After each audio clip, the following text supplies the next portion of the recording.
Even though we were studying different subjects in college, him in business, me in literature, we still ended up together. I noticed him when he asked a tough question in class, and afterward we both ended up at the same coffee shop. It felt like fate brought us together. We talked about everything from our college lives to our childhood memories. He mentioned his strict religious upbringing, while I mentioned my parents' more open-minded approach. Even though we seemed different, we had a strong connection. We started spending a lot of time together, studying and exploring the city on weekends. After about 2 years, we decided to move in together. It made sense practically since our apartments were far from campus, and we were already spending all our time together. But when Jeremy told his parents about our decision, they weren't happy. They believed it was wrong to live together before marriage. We tried to explain our reasons, but they couldn't accept it. Despite their disapproval, we moved in together and found a nice place near campus. Our relationship grew stronger as time passed, but the tension with his parents was always there, like a sad song playing in the background. One evening, as we were settling into our new life together, Mrs. Arthur knocked on our door, holding a pie. She said she wanted to check on us and looked around critically. I tried to be polite, saying we were doing great. She sat down and asked if our situation was temporary, expecting us to get married soon. Jeremy awkwardly told her we hadn't decided yet. As time passed, the pressure from Jeremy's parents started to affect us. Our carefree dates and movie nights began to feel overshadowed by the expectation of marriage. One evening, while cooking dinner together, Jeremy brought up the idea of having a wedding to appease his parents. I was surprised and asked if he was proposing. He explained it was more about his parents' wishes. He suggested a ceremony without the legal paperwork, just to satisfy them. It wasn't the romantic proposal I had hoped for, but I agreed on one condition. We do it our way, small and intimate. I am Isabella, and I am navigating the complexities of love, boundaries, and family ties in my journey with Jeremy. We spent the next few weeks planning. We chose a beautiful outdoor venue, invited close friends and family, and planned a heartfelt ceremony. When we told his parents, they were surprisingly calm. Mrs. Arthur raised an eyebrow at the unconventional outdoor wedding, but they accepted it. "But if it means you two are taking the next step, I suppose we can support it," Mr. Arthur added.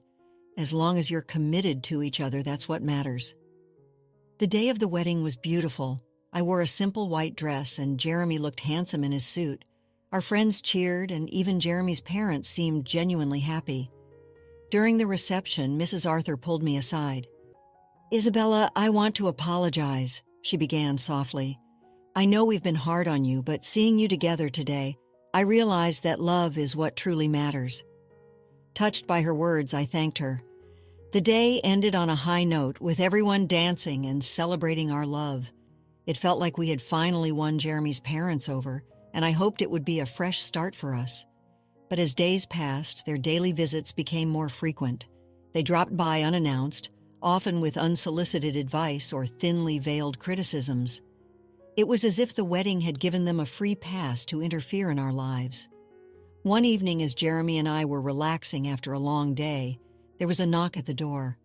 Opening it, I found Mrs. Arthur holding a casserole dish. "Just thought I'd drop off some dinner," she said with a smile that didn't quite reach her eyes. "Thanks," I replied, taking the dish. "But you know you don't have to do this." She waved her hand dismissively. "It's no trouble. I just thought since you're always so busy, you might not have time to cook." Sensing the underlying judgment, I forced a smile. "We manage, but thanks anyway." As days like these became more frequent, with Mrs. Arthur popping by without notice, giving unwanted advice and criticizing our decisions, it became clear they no longer respected our boundaries. One evening, after a particularly trying visit, Jeremy and I sat down for a heart-to-heart. "Jeremy, this has to stop," I began, my voice trembling with frustration. "I can't live like this, feeling like I'm constantly being judged in my own home." He ran his fingers through his hair, looking equally stressed. "I know, Isabella, it's just, they're my parents. I don't know how to tell them to back off without hurting their feelings," he replied. "But what about our feelings, our peace of mind? We can't keep sacrificing that for them," I continued. A week later, we invited them over for dinner, deciding to address the issue head-on. The evening started pleasantly enough. We chatted about work, friends, and the latest news, but as the main course was served, I took a deep breath and dove in. "Mrs. Arthur, Mr. Arthur, we invited you over because there's something we need to discuss," I began, trying to keep my voice steady. Mr. Arthur looked up, his fork pausing mid-air. "What's the matter?" I exchanged a glance with Jeremy, who nodded in encouragement. "It's about the frequent visits and, well, the constant input on our lives," I explained. Mrs. Arthur looked taken aback. "We're just trying to help," she interjected. Jeremy took over. "Mom, Dad, we appreciate that you care, but it's becoming overwhelming. We need some space to live our lives, make our own mistakes, and grow together." Tears formed in Mrs. Arthur's eyes. "After all we've done for you, this is how you repay us," Mr. Arthur added sternly. "It's not about appreciation, it's about respect, respecting our boundaries and our choices," I countered. The room grew silent, the tension palpable. Mrs. Arthur dabbed at her eyes with a napkin, her shoulders shaking. "We just wanted to be part of your lives.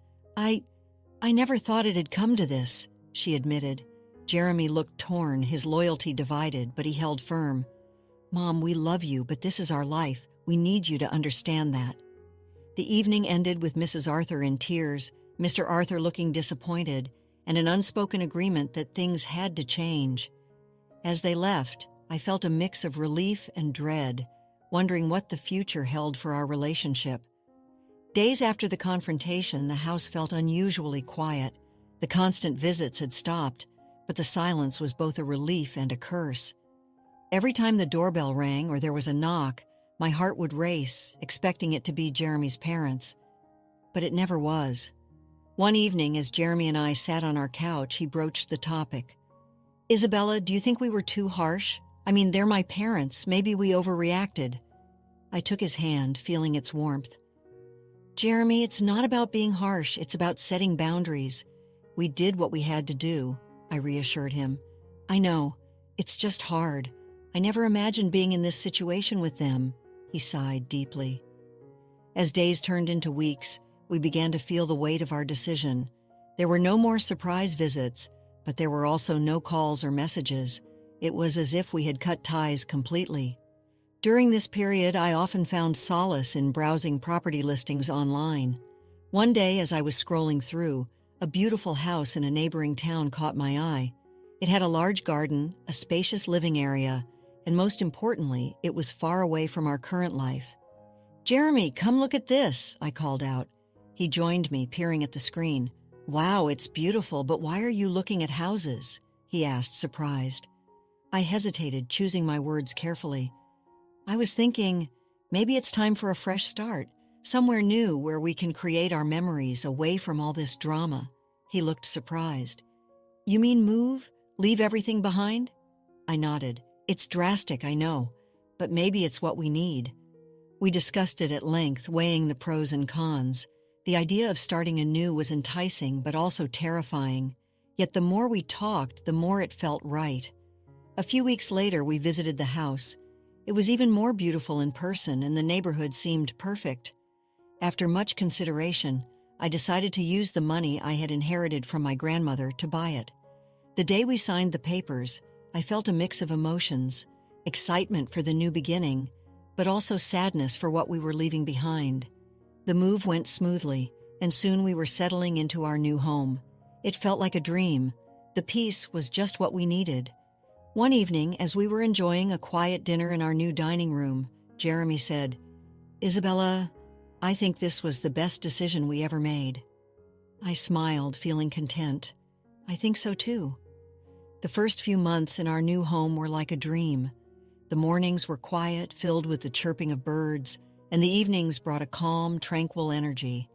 Jeremy and I fell into a comfortable routine, enjoying the privacy and peace that our new surroundings provided.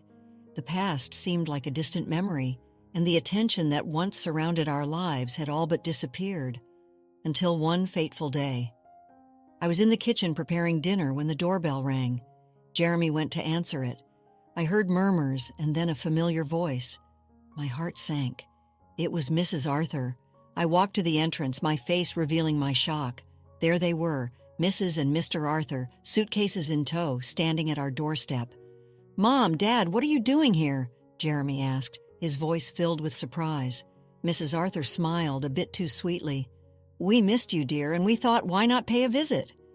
I tried to keep my composure. "It's unexpected," Mr. Arthur chimed in.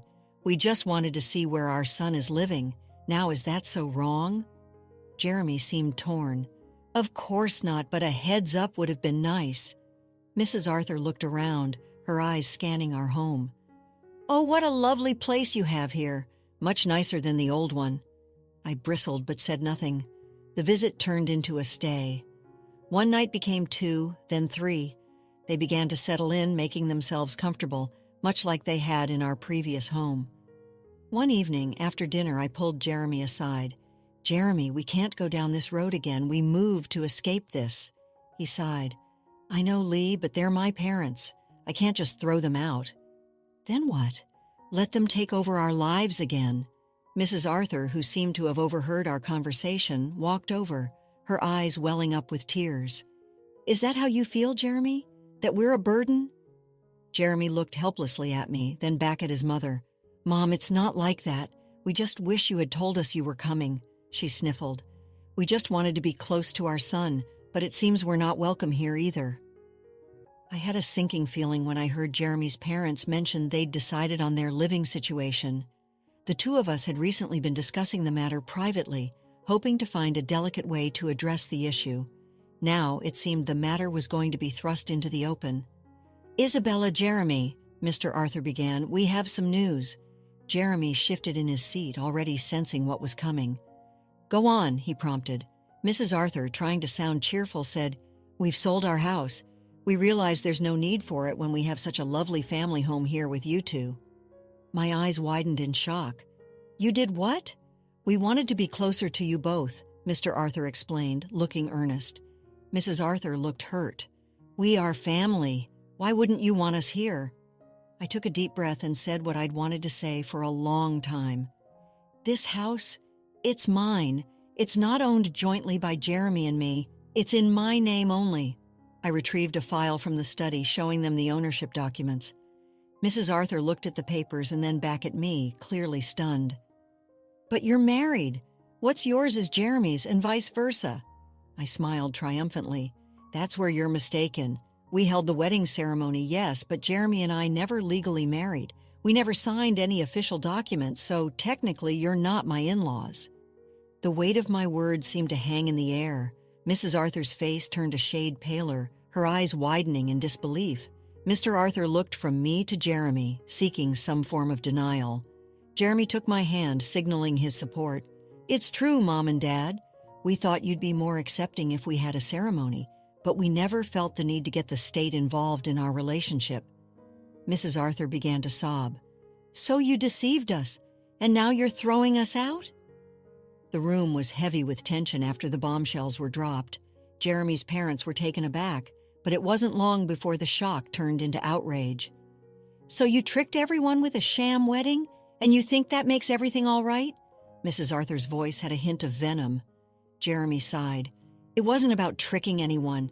It was about the way we wanted to live our lives.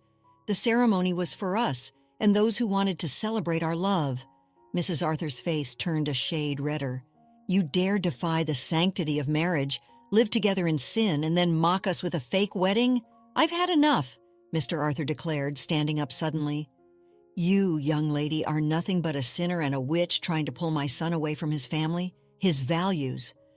I was taken aback by the fierceness of their reaction, but I wouldn't let them intimidate me. "I have not taken Jeremy from anyone. He's made his own choices, and it's high time you respect them." Mrs. Arthur's eyes were filled with tears, but her voice was stern. "Jeremy, come home with us. Leave this woman. She's done nothing but pull you into her web of deceit." Jeremy, ever the calm in the storm, replied, "Mom, Dad, I love you both, but my place is here with her. She's been nothing but kind and understanding, even when you both haven't been. You can't just demand I leave her. You're choosing her over us." Mr. Arthur's voice was a mix of anger and disbelief. "I'm choosing to live my life on my terms," Jeremy asserted. The room went silent for what felt like an eternity. The air was thick, every breath heavy. Mrs. Arthur's face was a mask of hurt and betrayal. Very well, she said, her voice cold. But remember this, you're turning your back on your family, on your faith, all for her. I'm not turning my back on anyone, Jeremy said. I just wish you'd see that. Mrs. Arthur's eyes were hard, her voice bitter. Let us go, she said to her husband, not giving either of us another glance. And with that they left, leaving behind a wake of hurt, confusion, and uncertainty. I looked at Jeremy, his face a mirror of my feelings. We both knew that things had changed irrevocably, and there was no going back. A few days after the confrontation, as I was heading back from work, my neighbor, Mrs. Carlson, called out to me. She was an older lady, known for her daily walks and her uncanny ability to know everyone's business. Did you hear about the Arthur family not selling their house? She asked with a knowing look. I paused, taken aback. What do you mean? She leaned closer, lowering her voice. They never put their house on the market.